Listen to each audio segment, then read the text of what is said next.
Very very good morning साथियों, बहुत ज़्यादा गुड मॉर्निंग, गर्मा गर्म गुड मॉर्निंग। मैं एडवोकेट प्रभाकर सर आपके लिए लेकर लाया हूँ, जी हाँ, ऑलराउंडर इंग्लिश की क्लास। तो जिसमें आप सभी लोगों को, हर क्लास के स्टूडेंट इसको देख सकते हैं और इसका नोट्स बना सकते हैं। तो फिर देर किस बात की है, चलिए फिर फटाफट उठाइए पेन और कॉपी और नोट करते चलिए। हमारे साथ लगे रहिए, बने रहिए जब तक आपका एग्ज़ाम समाप्त नहीं हो जाता है। तो बिल्कुल देर किस बात की है, चलिए उठाइए फिर पेन कॉपी। तो पहला क्वेश्चन आप लोग देख ही रहे होंगे स्क्रीन पे। तो चलिए स्टार्ट करते हैं, देखते हैं हमारे स्टूडेंट्स की तैयारी कितनी हुई है, कितने हमारे स्टूडेंट इसको ईमानदारी से करते हैं और कर पाते हैं। ठीक है, तो अगर आप अच्छे से कर ले रहे हैं तो तब तो तैयारी ठीक है, नहीं कर पा रहे हैं तो अभी आपको मेहनत की और ज़रूरत है। लेकिन तो आप जान रहे हैं समय बिल्कुल नहीं है। तो चलिए भाई, किसी भी स्ट्रीम के स्टूडेंट हो, इंग्लिश मीडियम हिंदी मीडियम चाहे जो हम, पहला क्वेश्चन है साथियों, Ram says Mohan is ill. अर्थात ये हमारा नरेशन का क्वेश्चन है। जरा आप गौर फरमाइए, कह रहा है कि Rama says Mohan is ill. अर्थात रमा कहती है कि मोहन बीमार है। रमा क्या कहती है साथियों, कि मोहन बीमार है। इसको आपको इनडायरेक्ट स्पीच में चेंज करना है। तो क्या इसका ऑप्शन एक बार देख लीजिए। पहला ऑप्शन कह रहा है कि Rama asks that Mohan is ill. ठीक है। दूसरा ऑप्शन है Rama tells that Mohan is ill. तीसरा ऑप्शन है Rama says that Mohan is ill. और हमारा अगला ऑप्शन है नन ऑफ द एबव। अब देखिए यहाँ पे आपको चारों ऑप्शन दिख रहे हैं, नन ऑफ द एबव भी है जैसा कि आप देख रहे हैं। तो क्वेश्चन क्या कर रहा है कि रमा सेज। तो देखिए, जब भी आपको नरेशन करना हो, पैसिव वॉइस करना हो, तो आप बहुत ज़्यादा परेशान मत हुआ करिए। इसका क्या, बस कुछ पॉइंट को ध्यान में देखा करिए। पहली बात तो आप देखिए यहाँ पे सेज आया है, ठीक है। अच्छा, दूसरी बात देखिए, हमारा जो दूसरा ऑप्शन है रमा टेल्स, तो आप जानते हैं कि टेल्स का प्रयोग कब होता है, जब ऑब्जेक्ट रहता है। क्या होता है, ऑब्जेक्ट रहता है ना। तो यहाँ पे रमा तो अकेले ही है ना, कोई सुनने वाला है नहीं, ऑब्जेक्ट तो है नहीं। तो जब ऑब्जेक्ट नहीं है डियर, तो वहाँ टेल्स तो होना ही नहीं चाहिए, है ना। तो इस प्रकार से आपने देखा कि आपका जो दूसरा ऑप्शन है वो एकदम गलत है। अब आपके पास बचे ऑप्शन दो, क्योंकि चौथा जो है नन ऑफ द एबव है। तो दो ऑप्शन की बात करते हैं। रमा आस्क, क्योंकि ये कट गया। अब दूसरा है Rama ask that Mohan is ill, और तीसरा है Rama says that Mohan is ill. अब दोनों में देखिए, इसमें आस्क लग गया। क्या लग गया साथियों, आस्क। तो आप तो जानते हैं इंट्रोगेटिव में आस्क लगना चाहिए। तो यहाँ तो इंट्रोगेटिव क्वेश्चन मार्क तो है नहीं, तो इसलिए आपका ये भी ऑप्शन गलत होता है। और इस प्रकार से आप देखते हैं क्या, कि आपका जो तीसरा ऑप्शन है Rama says that Mohan is ill, ये एकदम सही है। अब बात आती है कि सर ये बताएं कि यहाँ पे चेंज नहीं होगा क्या, कि जो मोहन इज इल है ये सेम टू सेम क्यों उतर रहा है। तो साथियों, मैंने आप लोगों को न बताया हो, लेकिन याद रखिएगा, जब हमारा रिपोर्टिंग वर्ब,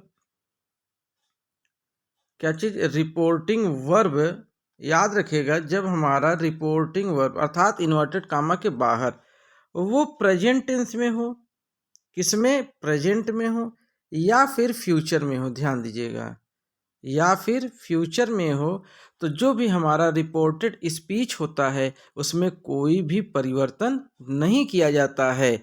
और इसी ही प्रकार से आप जानते हैं कि जो यूनिवर्सल ट्रूथ होता है, क्या होता है, यूनिवर्सल ट्रूथ होता है, हिस्टोरिकल इवेंट होता है, हिस्टोरिकल इवेंट होता है, हैबिचुअल एक्शन होता है, हैबिचुअल एक्शन होता है, इनमें भी कोई परिवर्तन नहीं किया जा सकता, क्योंकि ये कभी भी बदल नहीं सकते। तो साथियों, जैसा कि दोस्तों, जैसा आप लोगों ने देखा कि आपका ऑप्शन जो है क्या सही था, Rama say that Mohan is इल। इस प्रकार से अगर हमारे ऐसे स्टूडेंट जो एकदम सही ट्रिक लगाए हैं, तो वो निश्चित उनकी तैयारी सही चल रही है। बाकी अगर आप गलत कर रहे हैं तो निश्चित आपको एक बार नियम जरूर पढ़ना चाहिए। चलिए अब हम अपने दूसरे क्वेश्चन की ओर आगे बढ़ना चाहेंगे। हमारा दूसरा क्वेश्चन देखें क्या कहता है। पहला ही क्वेश्चन बहुत अच्छा था, बहुत ही धमाकेदार। हमें उम्मीद है कि कुछ ही जो है बच्चे न कर पाए होंगे, बाकी सभी बच्चे करने का प्रयास किए होंगे। तो चलिए देखिए, इसमें भी क्वेश्चन है, he said I am unwell. पहला ऑप्शन है he told that he is unwell. देखिए ट्रिक वही अपनाइए जो मैं कह रहा हूँ, अभी मैंने ऊपर भी मैंने बताया। He said that he was unwell, he tells that I am unwell, none of the above. चौथा ऑप्शन है नन ऑफ द एबव। तो नन ऑफ द एबव से कोई मतलब नहीं है, अगर इसमें से हमारे ऑप्शन नहीं मिलेंगे तो नन ऑफ द एबव में जाएगा। तो बात करते हैं साथियों कि he said I am unwell, है ना। अब यहाँ पे ही टोल्ड है, पहली बात दैट ही इज अनवेल है। तो अब यहाँ पे देखिए टोल्ड नहीं होना चाहिए। क्यों नहीं होना चाहिए? क्योंकि सेड अकेले आया है। अगर सेड टू आता, ध्यान से देखिएगा, सेड टू आता, क्या आता? Said to. तब आप सेड टू की जगह पे क्या लिख देते? तब आप लिख देते टोल्ड। क्या लिख देते? टोल्ड। सेड टू की जगह पे टोल्ड हो जाता। अच्छा, लेकिन यहाँ पे नहीं है, तो इस प्रकार से आपका पहला ऑप्शन तो गए हो काम से। दूसरा सेड है, सेड ही है। अब कामा के स्थान पे दैट, ये भी सही है, दैट होना चाहिए। आई हमारा फर्स्ट पर्सन है, तो first person change according to the subject. तो सब्जेक्ट हमारा थर्ड पर्सन यानी ही है, तो यहाँ ही, ये भी सही है। आई एम आया है तो आई एम के साथ वाज लगेगा, ये भी सही है। अनवेल है तो अनवेल एकदम राइट है। तो जैसा कि आप देख रहे हैं, इस प्रकार से आपका बी ऑप्शन एकदम सही होता नजर आ रहा है। तो चलिए बी अगर सही है तो सी भी एक बार देख ही लिया जाए। अब देखिए यहाँ पे टेल्स आ रहा है, वैसे भी देख लीजिए जो मैंने अभी आपको ट्रिक बताई उसके हिसाब से, तो अगर आप पूरा न करते तो पर तो मतलब तब पर भी आपका सही हो जाए। देखिए यहाँ पे सेड टू नहीं है, टोल्ड आ गया, ये गया। अब देखिए यहाँ सेड है, सेड है सही है। अभी नीचे वाले देखो टेल्स आ गया। अटल तो कब आता है? जब सेज टू होता है, यानी SAYS सेज होता है, तब वहाँ टेल्स होता है। तो यहाँ तो सेड है, इस प्रकार से ये भी गया। तो बचा क्या? आपका यही बचा, यही सही हो गया। ठीक है, चलिए नेक्स्ट क्वेश्चन की ओर आगे बढ़ते हैं। बहुत ही प्यारे प्यारे, बहुत ही स्वादिष्ट लजीज क्वेश्चन लेके आया हूँ, साथ ही मुंह में पानी आ रहा होगा। चलिए भाई, पानी तो गोलगप्पा खाने से आएगा। आई सेल से अगेन, मैं उससे दोबारा कहूँगा क्या? यू स्टोल हरीज बुक, कि तुमने हरी की किताब चुराई। मैं उससे दोबारा कहूँगा, जी हाँ बार बार कहूँगा क्या? कि तुमने जो है हरी की किताब चुरा ली। तो चलिए करते हैं पहले उसी अंदाज में। अब यहाँ पे देखिए सैल से आ गया, क्या आ गया? सैल से। यहाँ पे आया है सेड अगेन, तो सेड अगेन आया है, तो यहाँ पे जब सैल है साथियों, है ना, तो सैल वाला देखिए कहाँ है, आगे बढ़िए आगे बढ़िए, देखिए यस, यहाँ पे देखिए I sell say again that you stole Hari's book. अब यहाँ पे देखिए, यहाँ पे कह रहा है I said again that he stole Hari's book. दूसरा है आई विल से। अब यहाँ पे ध्यान से ये देखने वाली बात ये है कि यहाँ ही आ गया है, जबकि उसमें कोई भी परिवर्तन नहीं होगा। मैंने अभी पहले ही बताया कि अगर हमारा वाक्य प्रेजेंट टेंस में हो या फ्यूचर टेंस में हो तो कोई परिवर्तन नहीं करते हैं अगर रिपोर्टिंग वर्ब। तो यहाँ पे देखिए सेल से आया है ना, तो फ्यूचर ही तो हुआ, इसलिए यहाँ पे आपका that you stole Hari's book यही पूरा का पूरा उतर जाएगा, कोई भी परिवर्तन नहीं किया जाएगा। इस प्रकार से आपका option number C is the right answer. चलिए नेक्स्ट क्वेश्चन की ओर आगे बढ़ते हैं। हमारा अगला क्वेश्चन क्या कर रहा है? द कैप्टन सेड, ओहो आ गया भाई आ गया। The captain said alas our force are too strong. Captain थोड़ा सा सेड किया, यानी एलास दुख को प्रकट कर रहा है। अभी आप देख रहे हैं ना ये लपुटेना, जी हाँ ये लुपुटेना है। ये लपुटेना वाला वाक्य आ गया ना, यानी एक्सक्लेमेशन मार्क, संबोधन का चिन्ह लग रहा है। तो इसका मतलब आप होशियार हो जाइए, क्या आपको मिलना चाहिए क्या? इस्क्लेम्ड, इस्क्लेम्ड विथ क्या मिलना चाहिए साथियों? सौरो, हाँ इसको सरऊ ना पढ़िएगा, एक्सक्लेम विथ सरऊ, सौरो, एक्सक्लेम विथ सौरो। तो चलिए साथियों देखते हैं किसमें है एक्सक्लेम विथ सौरो। तो यहाँ पे टोल्ड आ गया, ये तो गया ढिशकिया। द कैप्टन टोल्ड, ओहो ये भी गया ढिशकिया। चलो भाई अगले ऑप्शन की ओर, 2 ऑप्शन तो गया, अब बचा 2 ऑप्शन। अब इसमें देखते हैं क्या है, एक्सक्लेम्ड विथ सॉरो, ये गुड। इसमें क्या है, exclaimed with sorrow, very good. चलिए दोनों मिल रहा है, अच्छा अब मजा आएगा। चलिए भाई जब एक्सक्लेम्ड विथ सॉरो दोनों में आ गया, फिर कॉमा का स्थान पे दैट, चलो यहाँ भी दैट, यहाँ भी दैट, अरे वाह कंपटीशन। अच्छा अब यहाँ पे कह रहा है कि दियर फोर्स, यहाँ कह रहा है हिज फोर्स। अब ध्यान से देखने वाली बात यह है कि यही दोनों बताएंगे कौन सही है कौन गलत, क्योंकि दियर प्लूरल के लिए यूज होगा, किसके लिए, प्लूरल के लिए। और ये कौन सा पर्सन है माय डियर, थर्ड पर्सन है। हिज क्या है, हिज सिंगुलर है, और पर्सन कौन सा है, थर्ड पर्सन है।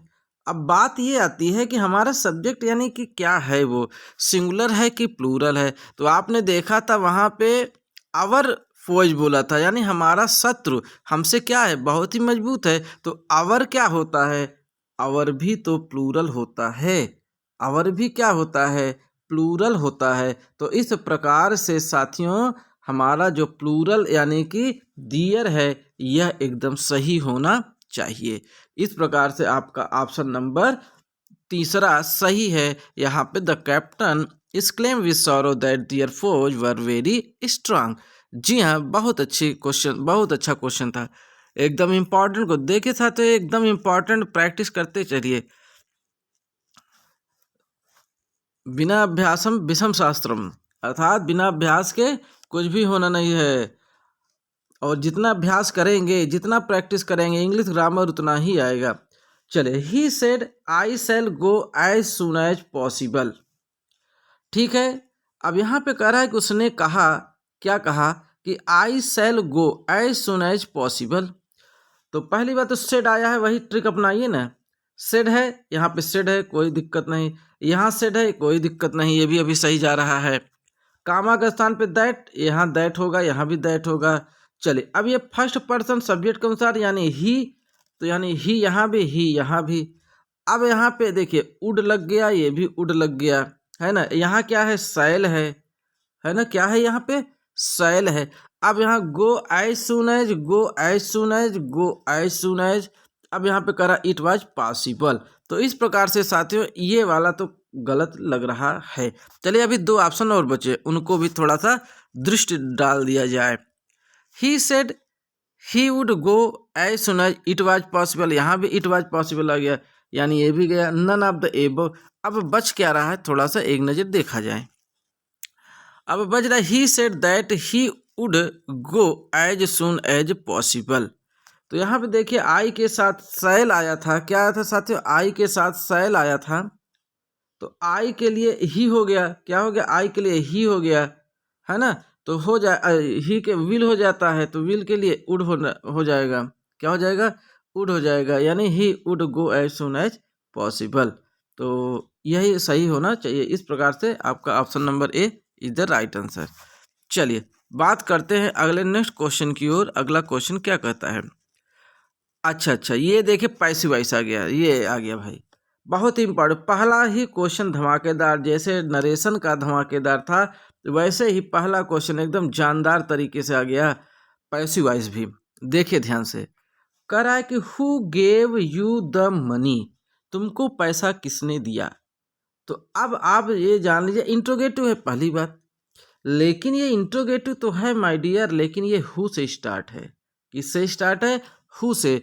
तो आप जानते हैं कि जब पैसिव एक्टिव वॉइस हु से स्टार्ट होता है तो उसकी जो पैसिव की शुरुआत होती है माय डियर वो बाय हुम से होती है। तो अब पहले देखिए कि बाय हुम कहाँ कहाँ है, बाय हुम, बाय हुम। पहले इन दोनों ही ऑप्शनों को चेक करते हैं। बाय हुम वाज यू, अब देखिए यू के साथ कभी वाज लगेगा, कभी नहीं लगेगा। इस प्रकार से ये ऑप्शन तो देखने में ही गलत हो गया। हाँ, अब बाय हुम के साथ यू के साथ वर लगेगा, ये तो सही जा रहा है। फिर हमारा ऑब्जेक्ट हो गया, ठीक, वर्ब का थर्ड फॉर्म हो गया और द मनी हो गया। इस प्रकार से आपने देखा कि यही ऑप्शन अभी तक सही नज़र आ रहा है। तो चलिए और भी देख लेते हैं। अब यहाँ देखिए हु आ गया दोनों ऑप्शन में, तो हु वाला तो बिल्कुल एकदम सरासर अन्याय है। तो इस प्रकार से आपने देखा बी ऑप्शन एकदम राइट है। By whom were you given the money, झमाझम सही आंसर। बिल्कुल, चलिए नेक्स्ट क्वेश्चन की ओर बिल्कुल टपाटप बढ़ते चलिए। हमारा अगला क्वेश्चन आ रहा है, let the window be opened. अब ये देखिए साथियों, पैसिव वॉइस है, इसको आपको करना है एक्टिव वॉइस में। जी हाँ, तो याद रखा करिए, कभी कभी डायरेक्ट से इनडायरेक्ट में बदलने के लिए आएगा और कभी कभी इनडायरेक्ट से डायरेक्ट में, कभी कभी एक्टिव से पैसिव में आएगा, कभी कभी पैसिव से एक्टिव में। तो ये पैसिव है, अब इसको बदलना होगा एक्टिव में। तो यहाँ पे जब लेट आ गया तो इसका मतलब ये है कि ये हमारा इम्परेटिव सेंटेंस है। कैसा सेंटेंस है? इम्परेटिव सेंटेंस है। और जब ये इम्परेटिव सेंटेंस है तो इसके वर्ब की शुरुआत किससे होगी? वर्ब के फर्स्ट फॉर्म से। किससे होगी? वर्ब के फर्स्ट फॉर्म से। तो चलिए देखते हैं कौन कौन सा वर्ब का फर्स्ट फॉर्म स्टार्ट है। तो पहले तो यही स्टार्ट है, ओपन द विंडो। दूसरा क्या? Leave the window. ओपन ये तो गलत हो गया भाई, लीव द विंडो, यहाँ पे लीव की कोई बात ही नहीं है। फिर तीसरा, don't close window be open. तो इस प्रकार से आपने देखा पहला ही एकदम धमाकेदार, open the window. Let the door be open. याद रखा करिए कि बाय यू प्लस जो बाय लगता है, बाय और बाय के बाद हमेशा यू छिपा रहता है, याद रखिएगा। तो आप चाहे सॉरी यू होगा, अगर आप चाहे तो बाय यू लिखिए और चाहे बाय यू मत लिखिए, केवल वर्ब के थर्ड फॉर्म तक लगा दीजिए, यहीं तक आपका सही होता है। ठीक है, तो कोई दिक्कत नहीं है, बिल्कुल एकदम बहुत अच्छी कोशिश है, बस मेहनत करते रहिए। We have already done the exercise. अब इसका पैसिव वॉइस क्या हो जाएगा? We have already. अब यहाँ पे देखिए हैव का प्रयोग किया गया, यानी प्रेजेंट परफेक्ट टेंस। तो जब ये प्रेजेंट परफेक्ट टेंस है तो एक्सरसाइज हमारा ऑब्जेक्ट हो जाएगा। तो अब यहाँ एक्सरसाइज के साथ में हमें क्या लगाना पड़ेगा? Has been. क्या लगेगा? Has been. अब एक्सरसाइज हैज बीन, फिर उसके बाद डन, क्या हो जाएगा? डन। अब इतना देखिए किस में मिल रहा है? Already the exercise has been done by us. जी हाँ, वी को किस में बदल देंगे? अस में बदल देंगे। इस प्रकार से पहला ही एकदम सही जा रहा है। तो और भी देख लिया जाए, चलिए पहला तो एकदम सही है, the exercise has already been ना, ये भी एकदम गलत है। फिर कह रहा है द एक्सरसाइज हैड, ये तो क्या इनडायरेक्ट थोड़ी है ना कि had. The exercise is already, एक तो एकदम सरासर अन्याय है, गलत है। चलिए नेक्स्ट क्वेश्चन क्या कर रहा है? लुक, जरा देखो, हाँ हाँ लुक, देखो, they have painted the door. उन्होंने दरवाजे को कलर कर लिया है। तो जरा देखिए इसको क्या करना है? यस, पैसिव वॉइस में ही करना है। ये सब पैसिव वॉइस के ही क्वेश्चन चल रहे हैं। तो देखिए लुक कर रहा है कि look the doors being painted. अब यहाँ पे एपोस्ट्रोफी एस लगाने की कोई ज़रूरत ही नहीं है, इसलिए पहले ही गलत हो गया। Look the door had been, अब देखिए यहाँ हैव आया है, ध्यान से देखिए। तो जब हैव आया है तो ऑब्जेक्ट आपका डोर हो रहा है, तो डोर के साथ हैज बीन लगना चाहिए, पहली बात। तो आप देखिए किस ऑप्शन में हैज बीन है। ठीक है, तो यहाँ पे देखिए बीइंग आ रहा है, फिर एपोस्ट्रोफी एस गलत है, यहाँ हैड आ रहा है, बीन ये भी गलत, यहाँ पे हैज बीन आ रहा है। Look the door has been painted. इस प्रकार से सी ऑप्शन एकदम सही है, एकदम राइट है, 100% राइट है। चलिए नेक्स्ट क्वेश्चन की ओर आगे बढ़ते हैं। पीपल हु बिलोंग, अच्छा वन वर्ड आ गया भाई, वन वर्ड सब्स्टिट्यूशन आ गया। चलिए देखते हैं ये क्या कह रहा है कि people who belong to the same country, यानी कि ऐसे लोग जो एक ही देश से बिलोंग करते हों, अर्थात उनका देश एक ही है। जैसे मान लीजिए आप भी इंडिया के हैं, कोई और भी इंडिया का है, इस प्रकार से कम 10-20 लोग सब इंडिया के हैं, तो एक ही देश से बिलोंग कर रहे हैं ना। तो चलिए देखते हैं उसके लिए एक वर्ड क्या होगा। ऐसे लोग जो एक ही कंट्री के हैं उनके लिए कौन सा वर्ड होगा? तो देखिए हमारे पास 4 ऑप्शन हैं। पहला ऑप्शन है साथियों मीनिंग। अब हाँ देखिए आ गई ना मीनिंग, अब नोट करते चले। पैट्रियट्स, पैट्रियट्स का मतलब होता है देशभक्त। देशभक्त। फिर कॉमरेड्स, कॉमरेड्स का मतलब होता है साथी, जो आपके साथ हों, दोस्त हों। कंपैट्रियट्स, जी हाँ, कंपैट्रियट्स का मतलब होता है साथियों हम वतन, हम वतन। ठीक। और नेटिव्स, नेटिव्स तो जानते हैं आप लोग, जन्मजात होता है, जन्मजात।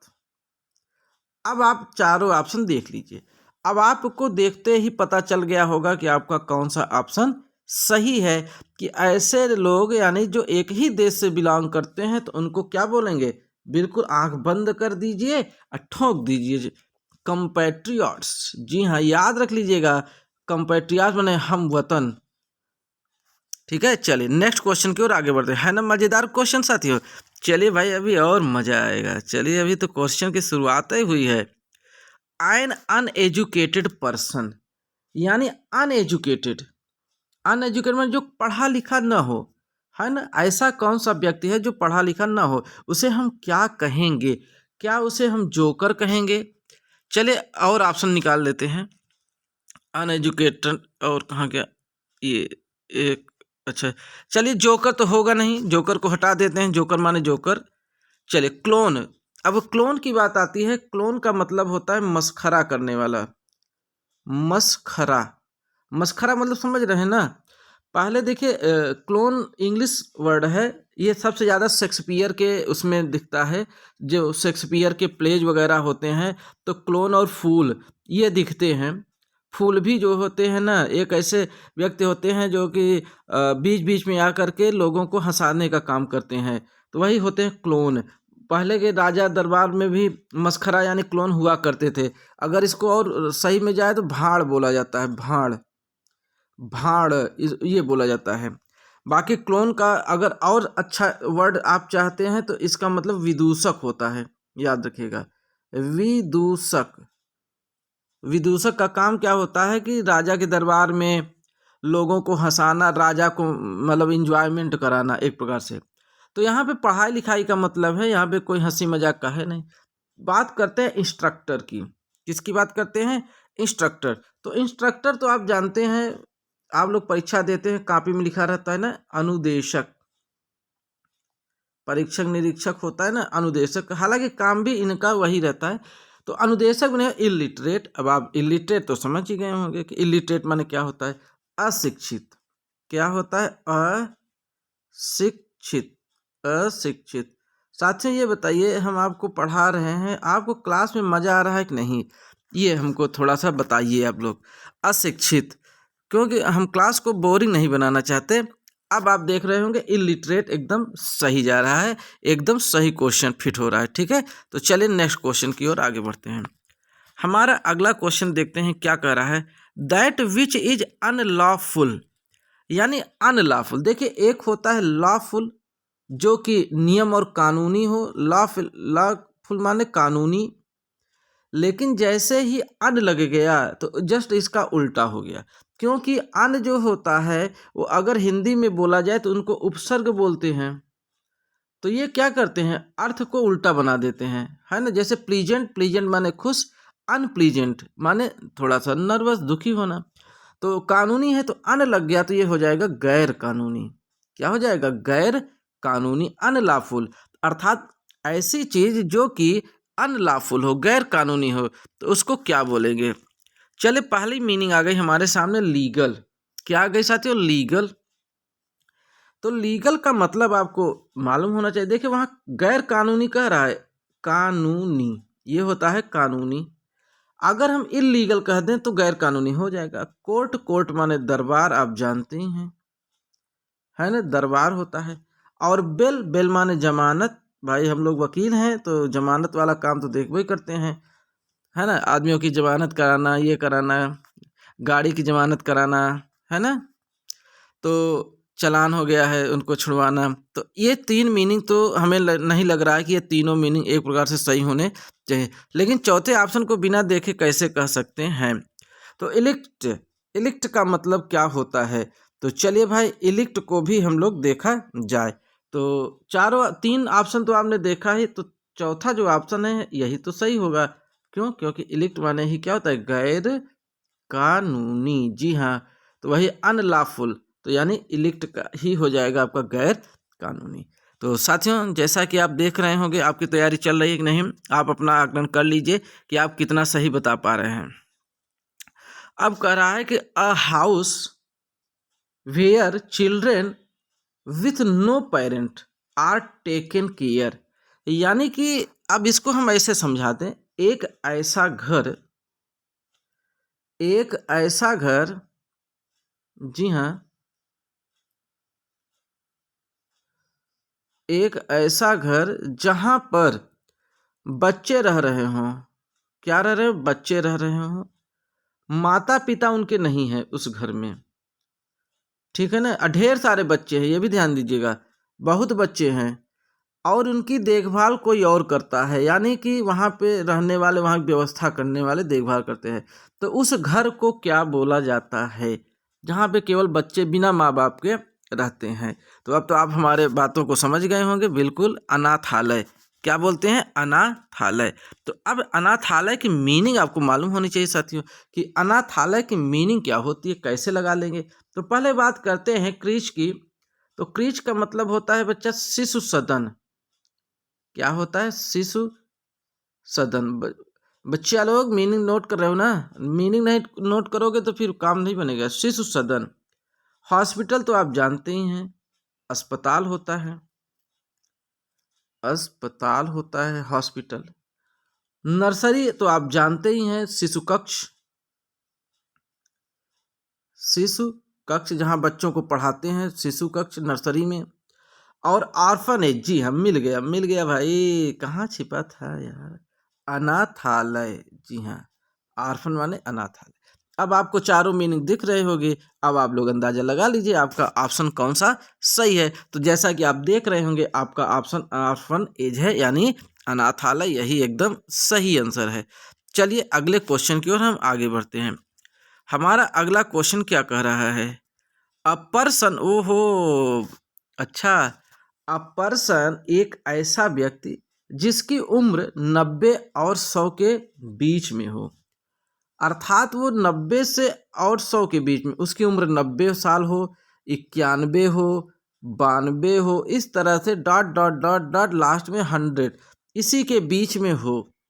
अब आप लोग थोड़ा सा आकलन करिए, आपके आस पड़ोस, रिश्तेदारी में, घर में, मोहल्ले में ऐसा कोई व्यक्ति होगा जिसकी उम्र 90 और 100 के बीच में हो, ठीक है? चाहे वो स्वस्थ हो अस्वस्थ हो, ये मतलब नहीं है, लेकिन वो बीच में हो, ऐसी उम्र में। आप उस व्यक्ति को सोचिए कि वो व्यक्ति कौन है, तब हम बताते हैं इसका आंसर।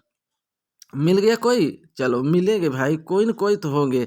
पुराने समय के जो लोग घी खाए हैं वो लोग तो ज़रूर होंगे, बाकी आज इस समय के तो रिफाइन चल रहा है, फार्चून। तो फार्चून में कहाँ ताकत रहेगी? 40-45 साल के अंदर सब, कहीं हड्डी दर्द कर रहा है तो कहीं जो है पैर हो रहा है, क्योंकि सब रिफाइन का समय आ गया। पहले के लोग देसी घी बढ़िया खाते थे, टाप का। अब कहाँ देसी घी जो है। तो चलिए बात करते हैं, खैर ये तो थोड़ा सा।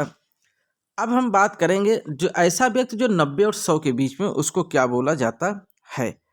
तो पहले तो बात करते हैं सेप्टुजेनेरियन।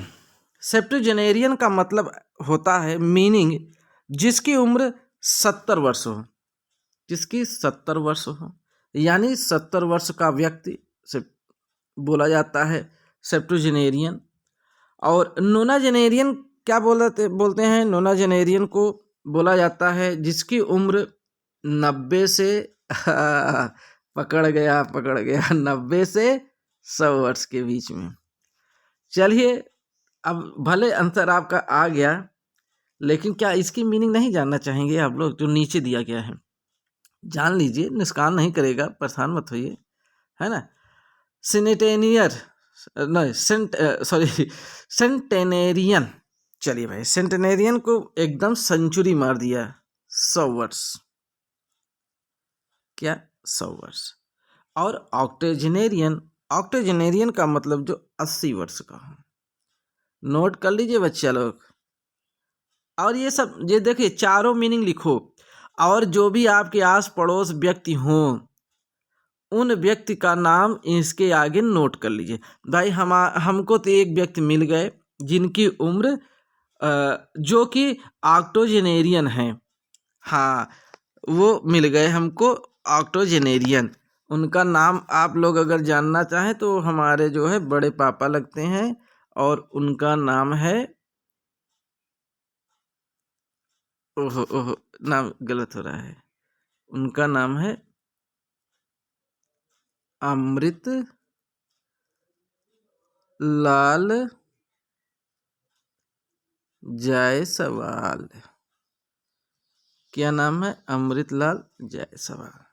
ठीक है, तो खैर ये इनकी उम्र लगभग 82 वर्ष है, तो ये उसी के अंतर्गत आ जाएंगे, है ना। 80 वर्ष, सॉरी 80 वर्ष हैं, तो खैर इसी के अंतर्गत आते हैं। तो खैर इसी तरह से आप भी अपने याद करने के लिए एक प्रकार से जैसे ट्रिक होता है कि आप नाम लिखे रहेंगे तो याद रहेगा आपको, है ना। That which can be drunk, that which can be drunk, यानी ऐसी चीजें जिसको पिया जा सके। क्या किया जा सके? पिया जा सके। तो पहली बात तो करते हैं पीने वाली बात का, तो ये इडिबल है। क्या है? इडिबल है। इसको बोलते हैं खाने योग्य। क्या बोलते हैं? खाने योग्य, इडिबल है ये। क्या है साथियों? खाने योग्य। अच्छा, चलिए थोड़ा सा और क्वेश्चन को, आंसर को और लाते हैं। ये है, तो आपने इडिबल देख लिया ना, खाने योग्य। फिर है पैलेटेबल। पैलेटेबल का मतलब होता है स्वादिष्ट। वाह भाई वाह, क्या पैलेटेबल! आज से यही बोला करिए। जो आप लोग बोलते हैं बड़ा टेस्टी है ना, देखिए मीनिंग आपको याद करना है। जो आपको याद है उसको बार बार बोलेंगे तो उससे क्या फर्क पड़ता है? कुछ नहीं। लेकिन आपको अगर अच्छी मीनिंग याद करनी है, नई मीनिंग, तो उनको आप अपने वाक्यों में प्रयोग करिए। जैसे अब आज से टेस्टी भूल जाइए, टेस्टी मत बोलिए, क्योंकि टेस्टी तो जानते ही हैं, कोई से भी पूछ लो यार टेस्टी है, बता देगा यार बहुत स्वादिष्ट है। लेकिन पैलेटेबल नहीं, कोई नहीं जान रहा है। तो आज से टेस्टी को हटाइए और नया ब्रांड लाइए। जी हाँ, नया ब्रांड, एकदम न्यू ब्रांड, पैलेटेबल। आज का खाना तो बड़ा ही पैलेटेबल था, है ना। तो बिल्कुल ऐसे ही पहला टेबल ही याद करिए कि पहला टेबल है। तो यहाँ पे पोर्टेबल, पोर्टेबल का मतलब ही होता है पीने योग्य। तो यही तो था आपका क्वेश्चन, क्या? पीने योग्य। भाई आज का खाना तो हमने बिल्कुल पैलेटेबल खाया।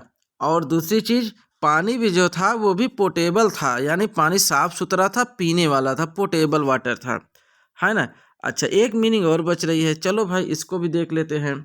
कल्पवेबल, ये क्या कहता है? ये का मतलब होता है अपराधी। जो ये सब नहीं करेगा तो अपराधी घोषित हो जाएगा। लो, हाँ, बफर सिस्टम में जा रहे हो, खाना खाओगे, खाना छोड़ोगे, तो बिल्कुल आप क्या हो जाएंगे? कल्पेबल हो जाएंगे, अपराधी घोषित हो जाएंगे। जितना छोड़े रहेंगे उससे ज़्यादा वसूला जाएगा आपसे, ठीक। One who is neither intelligent nor dull. चलिए भाई, one who is neither intelligent nor dull, एक ऐसा व्यक्ति जो कि न तो बुद्धिमान है, इंटेलिजेंट, और न ही सुस्त है, यानी कि वो बीच का है ना। तो चलिए बात करते हैं वह ऐसा व्यक्ति कौन है। भाई आप लोग तो नहीं हैं, आप लोग तो भाई एकदम इंटेलिजेंट हैं। चलिए भाई, ऑर्डिनरी, तो ऑर्डिनरी का मतलब तो आप जानते ही हैं। ऑर्डिनरी का मतलब होता है साथियों साधारण। क्या होता है? साधारण होता है। एवरेज, एवरेज का मतलब होता है औसत। क्या होता है? औसत, है ना। फेयर, फेयर माने अच्छा, फेयर माने अच्छा।